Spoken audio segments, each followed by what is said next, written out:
हम आपको राम जन्मोत्सव के अवसर पर बेमेतरा में स्थित गांधी चौक राम मंदिर के दर्शन कराने जा रहे हैं।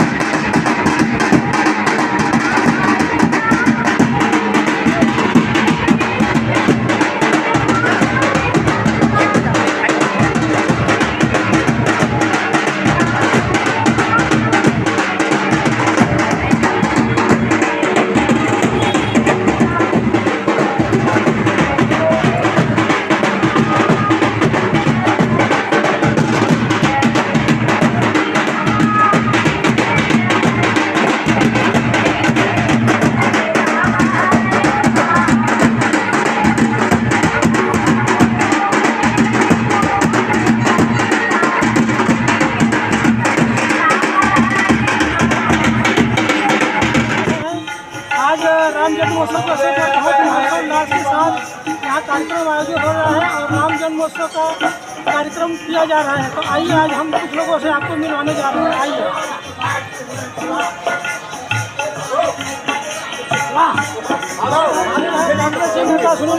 नामदेव जी राम जन्मोत्सव की बहुत बहुत बधाई हो।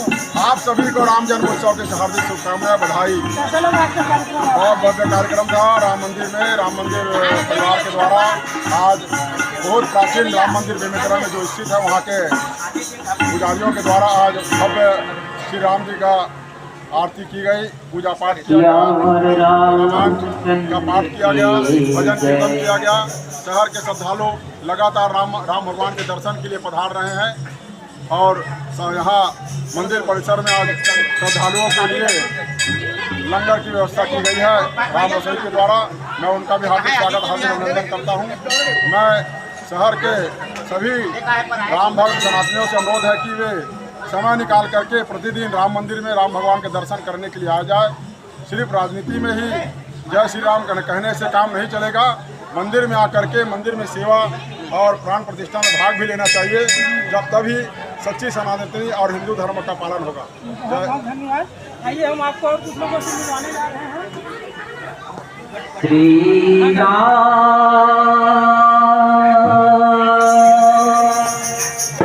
जानकी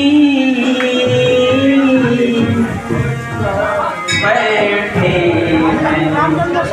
मेरे सीने में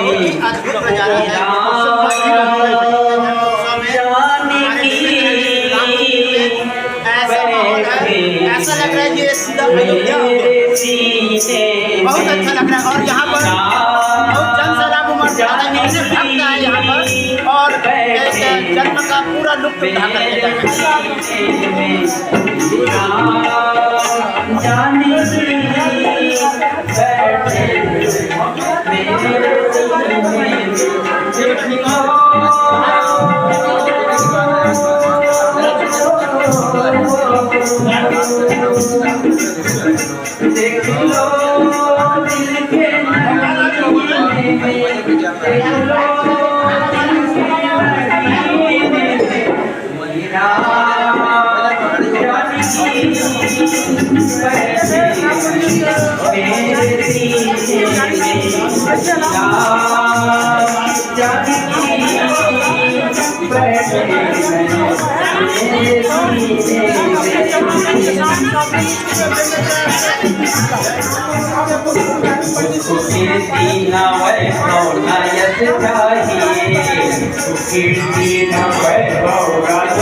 चाहे कोई भी ड्रेस पहन लो, लेकिन जब तक ये मन निर्मल नहीं होगा भगवान की प्राप्ति कभी भी नहीं हो सकती है। निर्मल मन जन तो मोहि पावा, मोहि कपट छल छिद्र न भावा। लोग आडंबर पाखंड के द्वारा कभी भी परमात्मा की प्राप्ति नहीं की जा सकती है।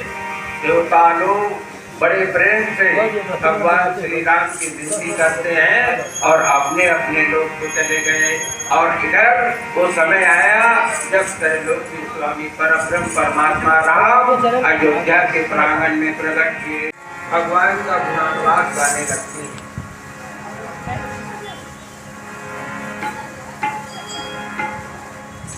बरसहि सुमन सुवंजल साजी, गहि गहि गगन दुंदुमी बाजी।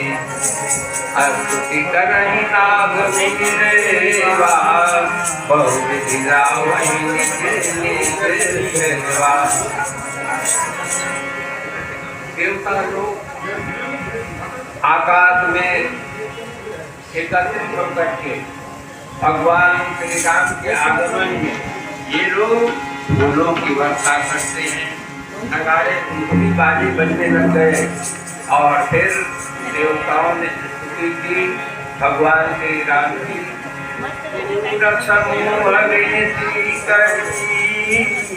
पहुँचे निज निज धाम, जग निवास प्रभु प्रगटे,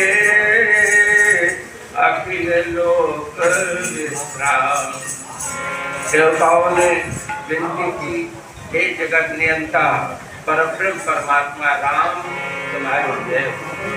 तुम्हारे सिवाय इस संसार में धर्म की रक्षा कोई नहीं कर सकता है, चाहे वो कोई भी युग हो।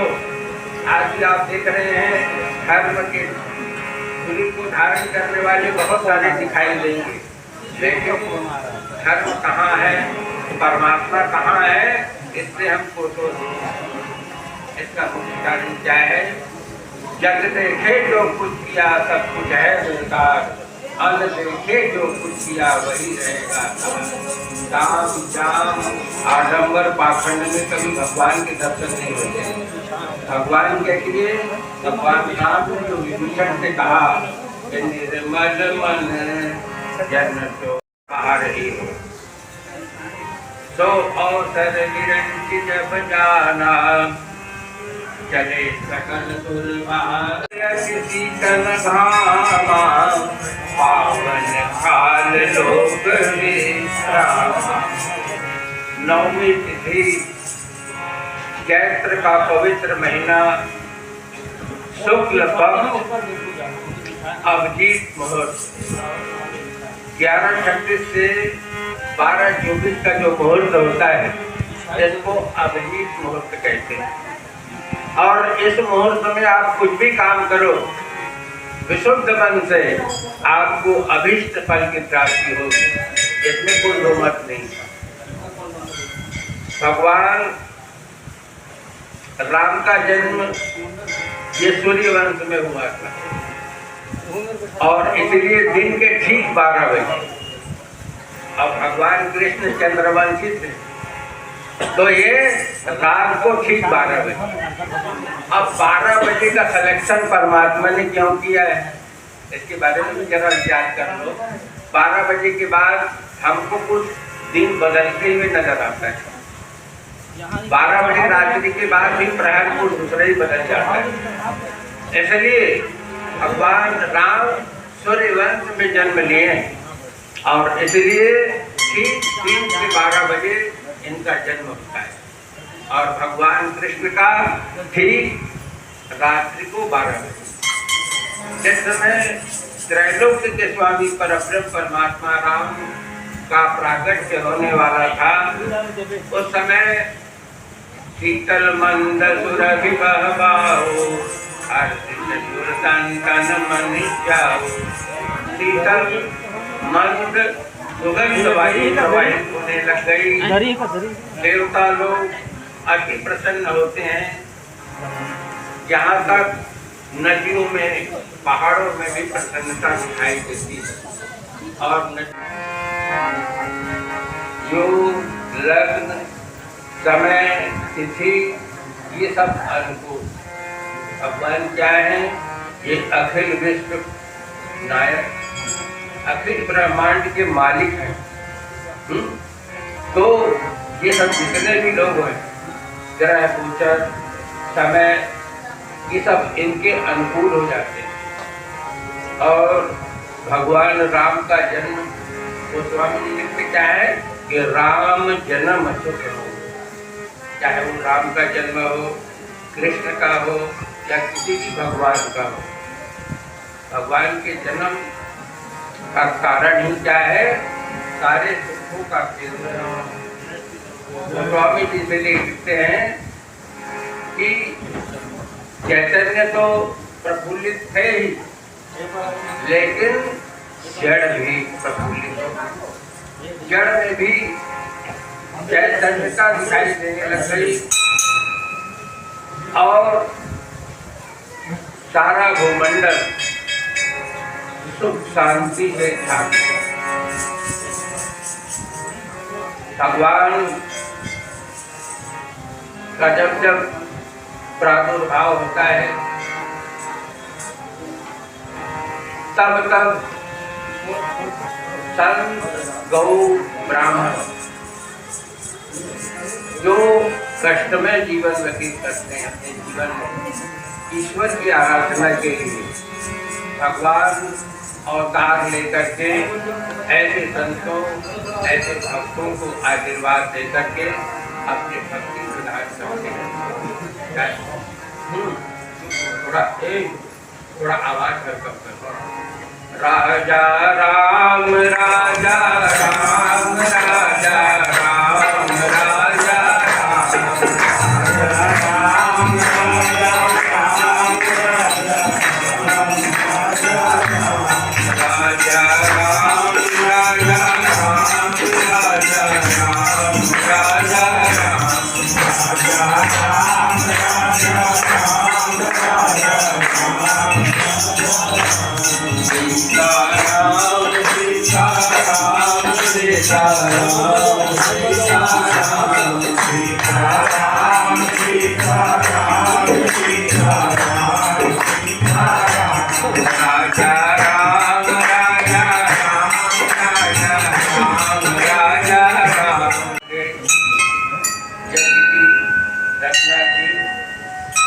यज्ञ संपन्न हुआ और यज्ञ संपन्न हुआ तो भगवान की क्या लिखते हैं? देखिए, भगति सहित मुनि आहुति दीने प्रगटे भगति के रूप।